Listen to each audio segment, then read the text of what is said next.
Hello বন্ধুরা, welcome to my YouTube channel Rohit moto vlog. আজকে আমি এসেছি সাইকেল সারানোর দোকানে।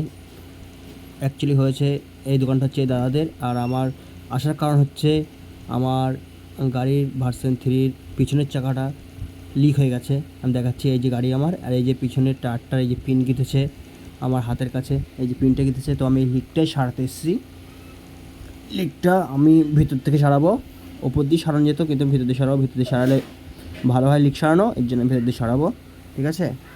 আর হাওয়া সেরকমভাবে বার হচ্ছিলো না, তাও আমি সারিয়ে নিয়েছি, কারণ হচ্ছে গাড়িটা সারানো থাকলে বুকে সাহস থাকে। আর এই দোকানটা হচ্ছে এই যে এই দাদাদের, ওই যে যারা সারাচ্ছে গাড়িটা মানে সাইকেলটা, ওদের দোকান। এটা খুব ভালো কাজ করে দাদারা, ঠিক আছে। তো এবার টায়ারটা খুলবে।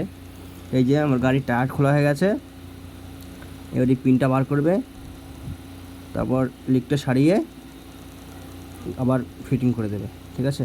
তো এই যে আমার লিক সারানো কমপ্লিট। ফাইনালি টায়ারটা লাগিয়ে দেবে গাড়িতে, ঠিক আছে। আমরা তখন টায়ারটা লাগাই, আর তোমরা তখন আমার চ্যানেলটিকে সাবস্ক্রাইব করে নিও, আর ফেসবুক প্রোফাইলটাকে ফলো করে দিও, ঠিক আছে। দেখা হচ্ছে পরের ভিডিওতে। ততক্ষণ ভালো থাকবেন, সুস্থ থাকবেন, ঠিক আছে। বাই।